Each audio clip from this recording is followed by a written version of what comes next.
A Fox 8 investigation raises questions about whether the city is doing enough to enforce a new program designed to protect renters. Chris Joseph reports on what the city says it's doing now after Fox 8 started asking questions. I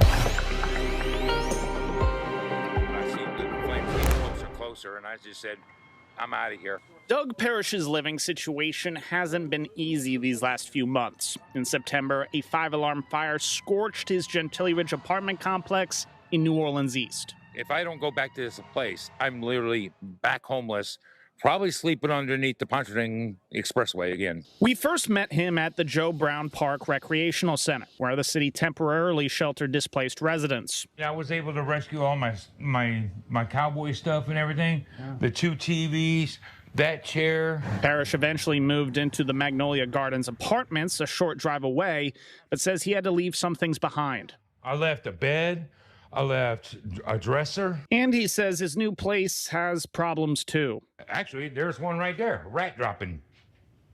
Right there. No smoke detector.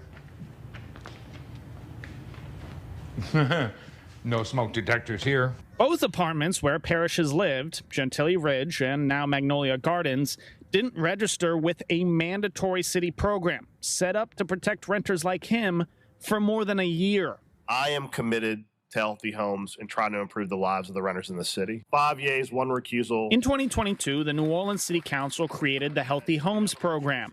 Healthy Homes established a set of standards all rental properties must meet, like smoke detectors and pest control. The program also created new retaliation protections for renters who complained to the city and triggered code enforcement inspections. The ordinance, which at-large City Council member J.P. Morrell authored, required all landlords register their properties with the city's Safety and Permits Department. But Fox 8 found that hasn't happened.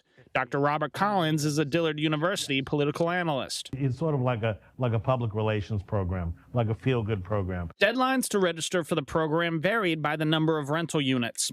Large complexes needed to sign up by February 2024. And all landlords should have been registered by this June. If they didn't get a certificate of compliance from the city, the ordinance says it would be unlawful for the landlords to rent. How do we present a situation institutionally where we catch bad actors as they're being bad actors, not when it's devolved to the point where you have property falling on people's heads? Has anyone ever explained the Healthy Homes program to you? No. The city sent letters to both Gentilly Ridge and Magnolia Gardens in April 2024, 2 months after the deadline, asking for voluntary compliance.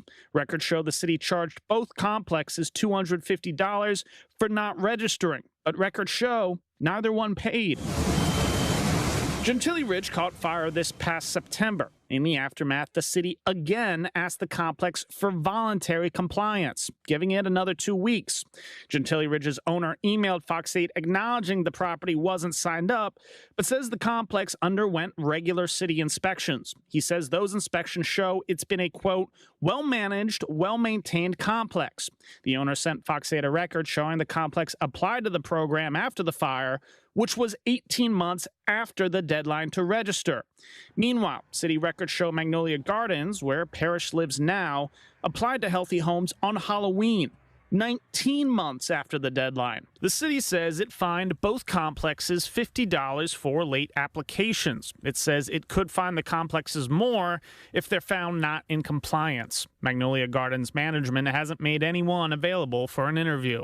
They have no fear of city enforcement, so they're just going to operate however they feel like. Last month, Fox 8 reached out to the city about the program and its ability to enforce it.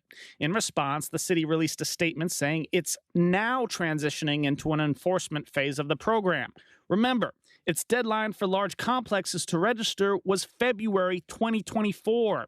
The city says more than 48,000 units are already registered, and it's using a data system to comb through records to pin down what apartments haven't signed up. But when Fox 8 asked for a list of unregistered properties, the city told us those records don't exist. If there's no consequence for not complying, we know that there is a percentage of the population that is simply never going to comply. City Council President J.P. Morrell championed the program when it passed in 2022 and admits enforcement is challenging. I think everyone in the Healthy Homes Department is trying their best to get everyone enrolled in this program. Morrell says community involvement would strengthen the program. If you know that there are properties not in compliance, be proactive and let the Healthy Homes Department know so that they can bring them into compliance or have code enforcement visit the property. The city does not have a robust or effective enforcement mechanism. Housing advocate Andronika Morris estimates there are more than 80,000 units citywide and says the city estimate of 48,000 registered apartments is a start. It's not bad, but again, we need to get to the place of, it's been several years, we need to get to 100%. She warns registration alone isn't enough, and there should be proactive city inspections to make sure healthy homes conditions are met. She points out the council removed periodic city inspections from an earlier draft of the program. That left Morris and Morrell at odds. So your position is, if I can't get everything I want nothing. So since you asked me a question, I can answer it, correct? Yeah, absolutely answer it. So that is not what I'm saying here. This is not everything. What was proposed was the compromise. That was the compromise. This is less than the compromise. Do you still stand by that decision to maybe pull that out then? Do you think it should be brought in now? The amount of money it would cost to do periodic inspections across 80,000 properties would be staggering.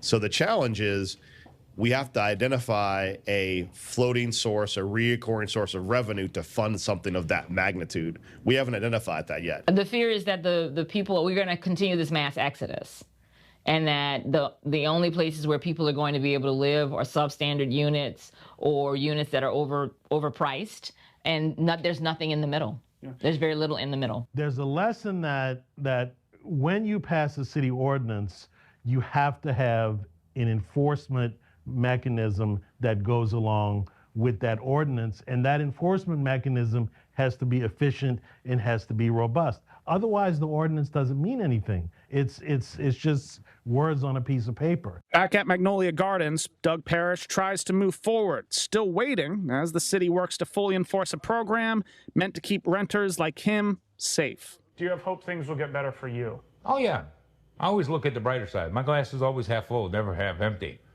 You know, I mean, it's not the best living conditions, but it could be worse. In New Orleans, Chris Joseph, Fox 8, Local First. The programs require landlords re-register every 2 years. If you're concerned that your apartment doesn't meet healthy home standards, you can make a complaint to the city